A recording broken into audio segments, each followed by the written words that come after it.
से किसी भी डिस्ट्रिक्ट में इस तरह के इनिशिएटिव्स नहीं लिए गए। तो हमने ये इनिशिएटिव जो लिया है कि हमने एजुकेशन सेक्टर को और इनोवेटिव बनाना है और इसको जो पुरानी ट्रेडिशनल सोच है कि रट्टा मारना, घर से स्कूल, स्कूल से घर आके वही चीज़ें जो है वो एग्ज़ाम में उगल देना, वो एक ट्रेडिशनल वे ऑफ पढ़ाई होती थी। उससे बाहर निकल के समझना, कॉन्टेक्स्ट समझना कि इसकी ज़रूरत क्या है, किसी भी सब्जेक्ट को प्रॉपरली समझने के लिए उसका कॉन्टेक्स्ट समझना ज़रूरी है। हम क्यों ये चीज़ पढ़ रहे हैं, बच्चे को समझ आना चाहिए कि ये चीज़ हमें क्यों पढ़ाई जा रही है, इसकी एक्चुअल डेली लाइफ में क्या ज़रूरत है। मुझे लगता है वो हमारी इनोवेशन होगी जब हम एक्चुअल में जो सब्जेक्ट हमारे बुक में है और जो रियलिटी में उसकी एप्लीकेशन है, उन दोनों को लिंक कर पाए। मैं टीचर्स को भी ये कहूँगी कि बच्चों को ऐसे समझे एग्जाम के लिए we are not preparing children for just exam,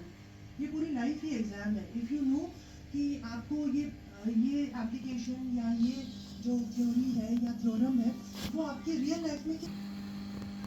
आपकी डे टू डे एक्टिविटीज़ में किस तरह से इम्प्लीमेंट होगी, तो बच्चों को भी इंटरेस्ट आएगा। मैं चाहती हूँ कि हमारी जितनी भी इनोवेटिव जो हम इनोवेशंस हैं उनको उसी तरीके से देखा जाए और बच्चों के लिए इसको बिल्कुल आसान, जो सबसे अच्छा टीचर होता है वो सबसे आसान लैंग्वेज में बोलता है और वो ऐसे पढ़ाता है कि सबसे जो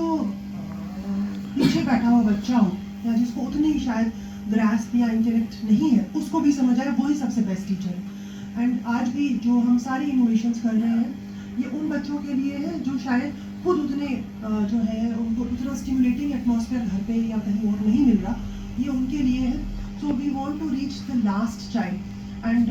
हमारे एस्पिरेशनल डिस्ट्रिक्ट में जितने भी हमने ये एजुकेशन सेक्टर में डाले, मुझे नहीं लगता कहीं पर और एजुकेशन में इतना, आप बाकी डिस्ट्रिक्ट्स में भी कंपेयर करें कि जितना हम फंडिंग इसमें डाल रहे हैं, जितना हम एफर्ट इसमें डाल रहे हैं, आई एक्सपेक्ट हमारे टीचर्स ही आप हमारे बाजू हैं और आप अपने अपने फील्ड में जब भी जाएंगे, जहाँ पर भी स्कूल होगा या कम्युनिटी में बच्चों के पास जाते हैं तो इस इंटेंशन से जाएंगे। Thank you and all the best.